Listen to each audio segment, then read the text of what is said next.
Good morning everyone, welcome back to my channel. कैसे हैं आप सब लोग। तो आज हम लोग डिस्कस करेंगे हमारी जीके की very very important class, that is constitution of India preamble. आप लोगों ने ज़रूर ये प्रीएम्बल हमेशा पढ़ा होगा अपने बचपन से। ये एनसीईआरटी की फ्रंट पेज पे हमेशा आपको गिवन होता है। अगर आप लोगों ने एनसीईआरटी की बुक्स पढ़ी हैं या आप बच्चों को पढ़ा रहे हैं तो आपने ज़रूर ज़रूर देखा होगा। This is the first page जो हमारा प्रीएम्बल होता है। तो आज हम डिस्कस करेंगे एक्चुअली में प्रीएम्बल क्या होता है। इससे पहले एक बार हम इसे पढ़ लेते हैं। तो constitution of India preamble, we the people of India having solemnly resolve to constitute India into a sovereign socialist secular democratic republic and to secure to all its citizens justice, social, economic and political, liberty of thought, expression, belief, faith and worship, equality of status and of opportunity and to promote among them all, fraternity, assuring the dignity of the individual and the unity and integrity of the nation. In our Constituent Assembly this 26th day of November 1949, do not hereby adopt, enact and give to ourselves this Constitution. तो ये हमारा पूरा का पूरा statements थी जो हमारी constitution में थी। बट एक्चुअली में प्रीएम्बल होता क्या है हम आगे वीडियो में देखेंगे। This is very very important to know for DSSB exam. As you know हमारे DSSB के एग्ज़ाम अब 2025 में होंगे, चाहे हम किसी भी टीचिंग या नॉन टीचिंग की बात करें। उसके लिए जनरल अवेयरनेस जो आपकी 20 मार्क्स की आती है, उसके लिए ये जानना बहुत ज़रूरी है कि प्रीएम्बल में एक्चुअली में क्या क्या वर्ड्स हैं, इनका क्या मीनिंग्स है, ये कब अडॉप्ट हुआ, इसकी क्या इंपॉर्टेंस है। तो ये सारी डिटेल्स हम बहुत छोटी सी वीडियो में करेंगे कंप्लीट। तो let's see the video now. So आ जाते हैं हम अपनी सबसे पहले इंपॉर्टेंट टॉपिक पे, preamble of Indian constitution. Indian constitution की बात मैं आपको पहले से ही बता चुकी हूँ। अगर आप लोगों ने नहीं देखी है तो आप लोग मेरी पहली वीडियोस में जाके देख सकते हैं। इंडियन कॉन्स्टिट्यूशन में मैं इस वीडियो में भी हमेशा की तरह सिर्फ इंपॉर्टेंट पॉइंट्स कवर करूँगी जो आपके एग्ज़ाम पर्पज़ से बहुत इंपॉर्टेंट हैं। ज़्यादा डिटेल्स में हम लोग नहीं जाएंगे।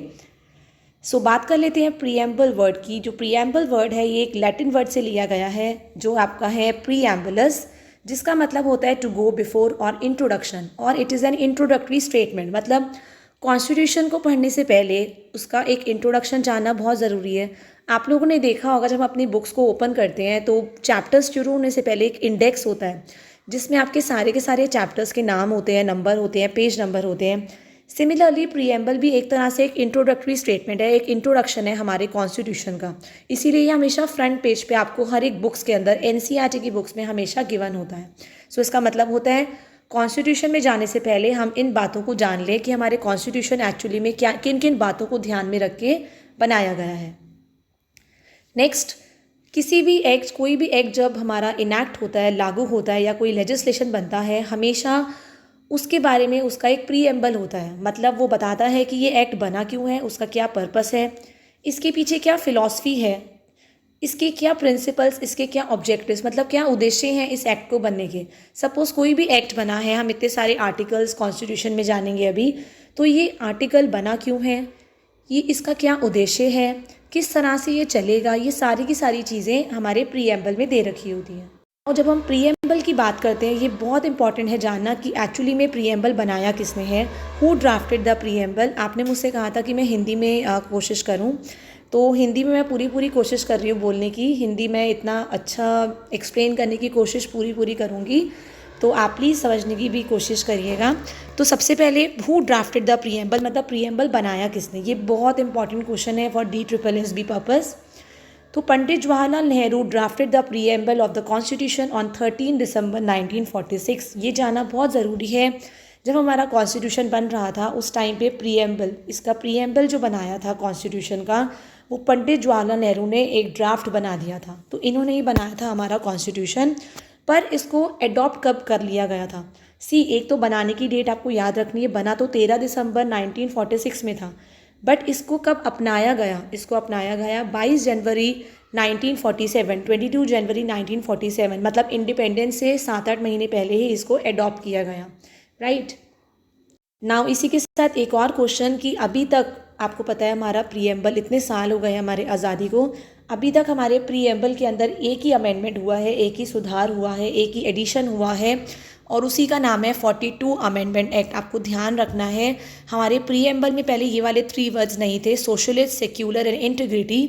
लेकिन ये बाद में ऐड हुए हमारे कॉन्स्टिट्यूशन के अंदर 42 अमेंडमेंट एक्ट के थ्रू। एंड इस 42 अमेंडमेंट एक्ट को इसीलिए मिनी कॉन्स्टिट्यूशन भी कहा जाता है। हम ये आगे नेक्स्ट वीडियोज़ में पढ़ेंगे, पर आपको ये ध्यान रखना है कि हमारा जो एक अमेंडमेंट हुआ था वो कौन सा हुआ था, 42 अमेंडमेंट एक्ट हुआ था, जिसके थ्रू ये 3 वर्ड्स हमारे प्रीएम्बल में ऐड हुए। नाउ हमारे प्रीएम्बल में काफ़ी सारे इंपॉर्टेंट वर्ड्स हैं, लाइक सॉवरेन है। आपको ये सॉवरेन का मतलब पता होना चाहिए। मैं बहुत छोटे से आपको मीनिंग से बताऊंगी। सॉवरेन का मतलब होता है कि हमारी जो इंडिया है it is an independent country. मतलब अगर इसमें कोई भी इश्यूज़ होते हैं, कोई भी प्रॉब्लम होती है, तो हम उसे खुद सॉल्व कर लेते हैं, हमारी गवर्नमेंट उसको सॉल्व कर लेती है। बट येस, किसी भी एक्सटर्नल फोर्स की, किसी भी एक्सटर्नल कंट्री की, एक्सटर्नल पावर की हमें ज़रूरत नहीं होती है। इंडिया अपने मैटर्स खुद ही सॉल्व करता है, उसको किसी और की हेल्प नहीं लेता है। तो सॉवरेन का मतलब होता है इंडिपेंडेंट। नेक्स्ट है आपका सोशलिस्ट। सोशलिस्ट मतलब होता है सबके बारे में सोचना। मतलब कोई भी डिसीजन जो होगा पूरे स्टेट, पूरी कंट्री के फ़ायदे के लिए ही इस्तेमाल किया जाएगा। ये जो आपका सोशलिस्ट वर्ड है, ये गांधी जी और नेहरू जी जो हैं, इनकी थ्योरी से, इनकी जो जितनी भी इन्होंने अपनी थ्योरीज़ दी थी, अपनी टीचिंग्स दी थी, शिक्षाएं दी थी, उनके उससे इंस्पायर होकर सोशलिस्ट वर्ड ये रखा गया है। सोशलिस्ट मतलब हर एक पर्सन को इक्वालिटी दी जाएगी। आप कहीं भी घूम सकते हैं, कुछ भी सेलिब्रेट कर सकते हैं, अपना फेस्टिवल सेलिब्रेट कर सकते हैं, आप जहाँ तक चाहे पढ़ सकते हैं, कोई भी अपना रिलीजन कर सकते हैं। मतलब सोशलिस्ट मतलब जो भी डिसीजन लिया जाएगा हमारे इंडिया के अंदर, वो पूरी स्टेट, पूरी कंट्री के फ़ायदे के लिए, फ़ायदे को ध्यान में रख के, नुकसान को ध्यान में रख के ही लिया जाएगा। नेक्स्ट है सेक्युलर। सेक्युलर का मतलब होता है कि हमारी कंट्री का कोई भी पर्टिकुलर रिलीजन नहीं है, स्टेट का कोई पर्टिकुलर रिलीजन हमने नहीं ऑफिशियली अनाउंस किया है। हर एक पर्सन, चाहे हिंदू हो, मुस्लिम हो, सिख हो, ईसाई हो, वो अपना रिलीजन आराम से सेलिब्रेट कर सकते हैं। आपने देखा होगा ईद बहुत धूमधाम से मनाई जाती है, यहाँ पे क्रिसमस डे बहुत धूमधाम से मनाया जाता है, दिवाली बहुत धूमधाम से मनाई जाती है, गुरुपुरब मनाया जाता है। मतलब हमारी कंट्री जो है सेक्युलर कंट्री है। हर एक रिलीजन को, हर एक धर्म को अपने तरीके से सेलिब्रेट करने का पूरा पूरा हक दिया जाता है।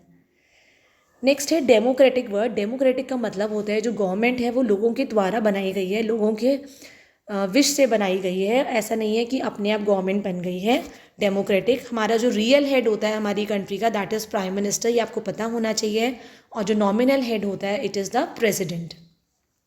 नेक्स्ट वर्ड है हमारा रिपब्लिक। रिपब्लिक का मतलब होता है जो भी दोनों हमारे हेड हैं, चाहे प्राइम मिनिस्टर की बात करें, चाहे प्रेसिडेंट की बात करें, ये दोनों के दोनों जो है ना लोगों के द्वारा चुने गए हैं। ठीक है, ये आपका उल्टा है मोनार्की से। आपने मोनार्की सुना होगा, जैसे काफ़ी कंट्रीज़ में, चाइना के अंदर भी है कि जो राजा होता है, जब राजा रिटायर हो जाता है तो राजा का जो बेटा होता है वही राजा बनता है। ठीक है, वही हेड बनता है। पर यहाँ पे इंडिया में ऐसा नहीं है। जो पब्लिक चाहेगी इलेक्ट करेगी, इलेक्शंस होंगे, प्रॉपर नॉमिनेशंस होंगी, और जो जीतेगा एज पर द पीपल, उसी को आपका हेड बनाया जाएगा। ठीक है, तो ये मोनार्की का मतलब होता है राजा का बेटा राजा। मतलब कोई लोगों के पास चॉइस ही नहीं है इलेक्शंस करने की। ठीक है, तो आज की वीडियो हम यहीं पे ओवर करते हैं। जो प्रीएम्बल के इंपॉर्टेंट पॉइंट्स थे मैंने सारे के सारे इसमें कवर करे हैं। एग्जाम पर्पज से इतनी चीज़ें इंपॉर्टेंट हैं, बाकी हम लोग नेक्स्ट टॉपिक देखेंगे हमारी नेक्स्ट वीडियो में। Till the time, thank you everyone, have a nice day.